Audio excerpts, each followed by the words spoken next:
Bismillahirrahmanirrahim. Assalamualaikum warahmatullahi wabarakatuh.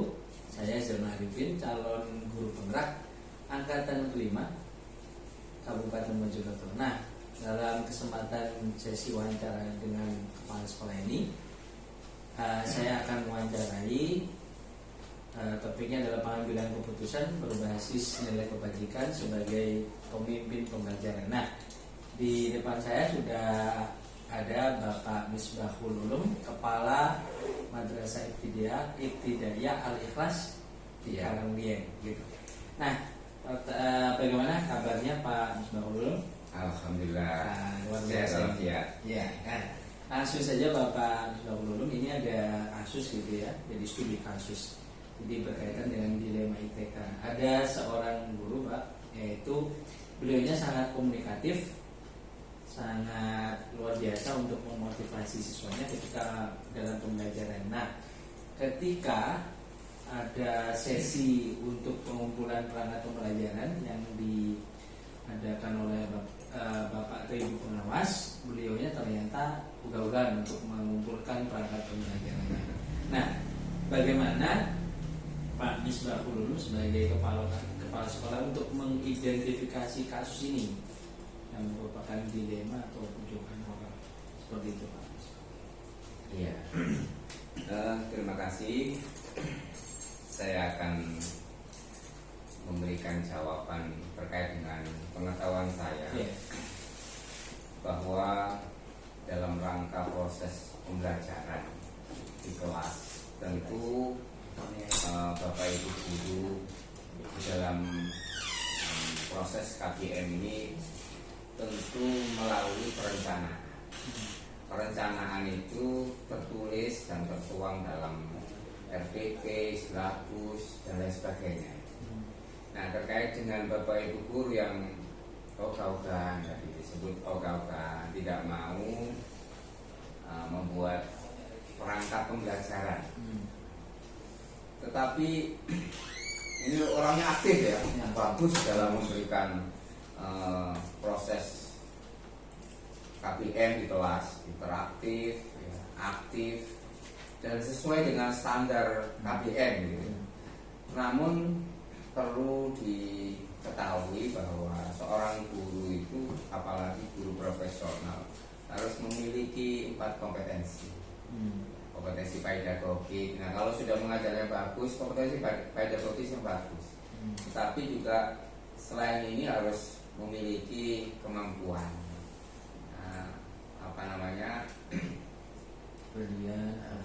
profesionalitasnya itu. Nah, apabila guru ini tidak mau membuat RPP, membuat silabus ya, terkait dengan seluruh perangkat pembelajaran, ya, ini seorang kepala sekolah ya harus mempunyai sikap. Barangkali sikap yang pertama yang perlu saya ambil adalah saya panggil gurunya, Pak Zainul, saya panggil, saya tanya langsung, kenapa Pak Bu sampean kok gak mau bikin RPP, bikin silabus gitu. Nah, saya mungkin kalau jawabannya saya tidak bisa komputer, saya nggak punya laptop, kan bisa ini tulisan tangan, boleh, tulisan tangan diketikkan boleh. Barangkali itu Pak Zainal. Tapi ketika seorang guru ini dituntut untuk administrasi yang bagus, kemudian mengurangi kinerja mengajarnya, seolah-olah malas, aku nggak administrasi ini malas, termasuk juga mengurangi kinerja mengajarnya. Seperti ini Pak Misbahul Ulum ya. Selama ini Bapak sebagai kepala MI gitu ya, pengambilan keputusan yang Bapak terapkan di sekolah, terutama di MI itu terhadap kasus semacam ini untuk dilema ITK atau guru menurut seperti apa? Ya, sebelum misalnya saya awali dari sebelum penyusunan RPP ini kan ada rapat bersama, kemudian dijadwalkan mungkin ya semacam IHT ya, atau workshop penyusunan RPP, jadi secara bersama-sama. Namun pada kenyataannya masih ada di antara Bapak Ibu guru yang satu dua yang ketika ada pengawasan, ada apa namanya pembinaan dari pengawas, ternyata masih ada.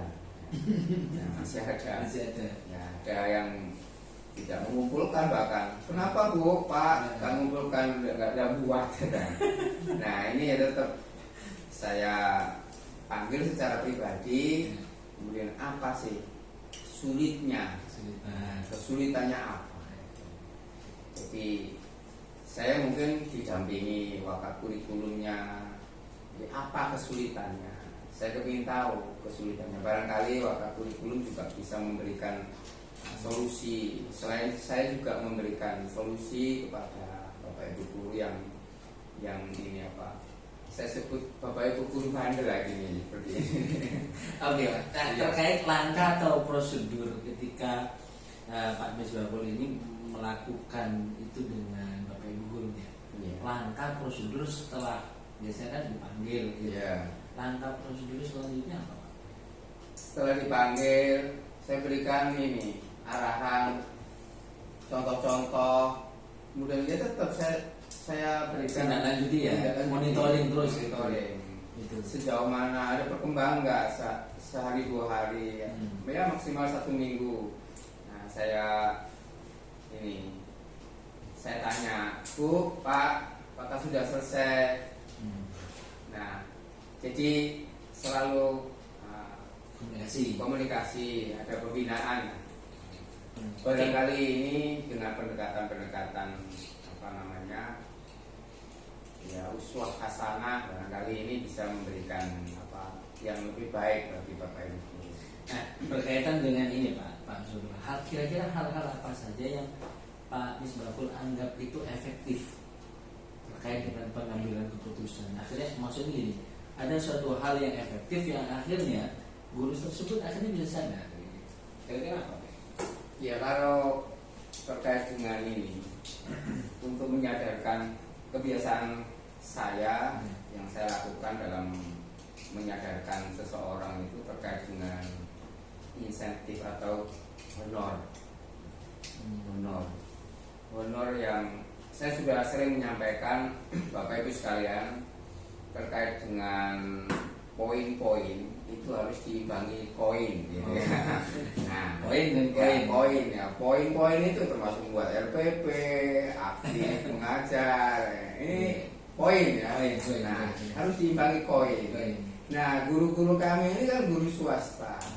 Tapi alhamdulillah semangatnya luar biasa. Iya, 14 guru ini sudah sertifikasi semua.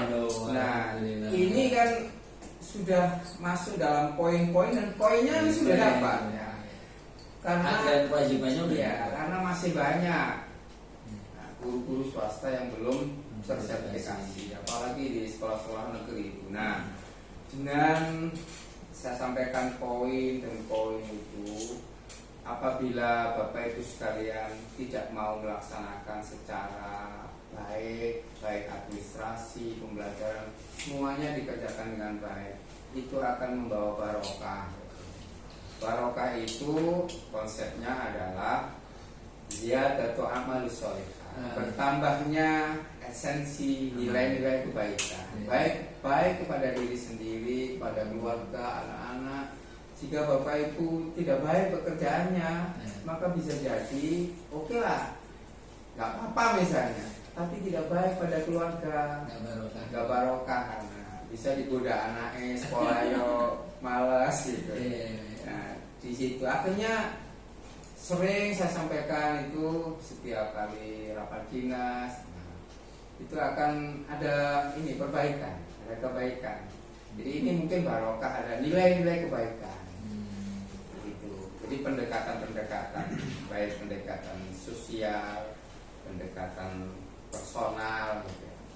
Itu yang kami lakukan selama ini. Oke, nah kira-kira ini Pak sebelumnya. Jadi tantangan atau hambatan apa saja yang biasanya sulit bagi Pak Misbahul untuk mengambil keputusan dalam hal yang dilema etika ini? Nah, tantangan dan hambatan itu mesti ada. Mesti ada. Mesti ada. Ya. Nah, tantangan yang selama ini saya jumpai di ini guru-guru di dalam guru-guru yang tidak tertib administrasi dan tidak tertib masuknya, terutama kalau administrasi ini ya ada juga dibarengi orang yang nggak tertib administrasi juga nggak tertib dirinya, itu masuknya juga telat gitu, jam 7.15 itu juga baru datang. Nah ini padahal sudah secara pendekatan personal sudah ya. Kemudian tantangan dan hambatan itu biasanya dipengaruhi oleh ini teman-temannya itu.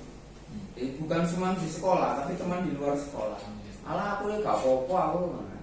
Nah ini itu satu tantangannya. Dan hambatannya karena rata-rata guru-guru kami ini perempuan. Jadi ada yang cuti melahirkan, ada yang menyusui, jadi ini ribet. Beda, saya kira beda ini dengan bapak-bapak ya. Jadi banyak yang perempuan. Di madrasah itu hampir 75% perempuan. Persen. Iya. 14 itu 4 yang laki-laki. Termasuk guru olahraga juga. Guru olahraga laki-laki. Iya. Untung Pak, kepala sekolahnya laki-laki. Iya. Jadi, nah, gini Pak, jadi ada kira-kira hambatan lain ada nggak? Hambatan lain ada Pak. Iya. Yang selama ini yang saya jumpai itu. Tuh ya. Oke. Nah kira-kira ini Pak, Pak Ismail, ada nggak kira-kira Bapak memiliki tata kelola, kemudian jadwal tertentu untuk menyelesaikan sebuah pengambilan keputusan dalam menjelaskan sebuah kasus gitu ya? Nah itu ketika Pak Ismail ketemu sama guru yang bersangkutan tadi, itu selesaikan di tempat atau ada jadwal-jadwal tertentu sehingga kasus itu nggak merembet ke yang lain kayak gitu? Ya ada sih secara secara istilahnya rapat pembinaan itu kan ada agenda setiap Senin habis upacara atau minimal 2 kali dalam 1 bulan ya, 2 kali dalam 1 bulan. Nah kalau untuk memberikan solusi terus dipantau, Ya. Terus dimonitoring ya. dimonitor terus. Nah kira-kira ini Pak, faktor-faktor yang mempermudah Pak Misbahul Ulum untuk menyelesaikan kasus, terutama dalam pengambilan keputusan berbasis dilematika itu. Iya. Ya yang mudah itu bagi kami karena berbackground madrasah itu pendekatan nilai-nilai agama, nilai-nilai keagamaan. Bagi mereka Bapak Ibu guru ketika disampaikan beberapa ayat Al-Quran, beberapa hadis itu tersentuh hatinya, tersentuh. Apalagi kalau ini pendekatan historis, kemudian kalau dengan tidak baik nanti berakibat kepada anak, pada keluarga tidak baik itu segera bertobat. Segera bertobat. Itu yang paling efektif. Faktor-faktornya yang mudah. Ya, karena memang ya backgroundnya agama gitu ya di madrasah. Saya kira itu. Hukum karma itu ada. Oke, ini yang terakhir Pak. Dari semua hal yang disampaikan oleh sama Pak Misbahul tadi, kira-kira pembelajaran apa yang bisa kita petik dalam pengambilan keputusan berbasis dilematika kita ini? Pelajaran yang bisa kita ambil begini. Dalam sebuah mafudhah atau peribahasa bahasa uswah qabla tausiyah. Jadi kita memberikan contoh yang terbaik sebelum ngomong dulu tausiyah, tapi nggak bisa memberikan contoh.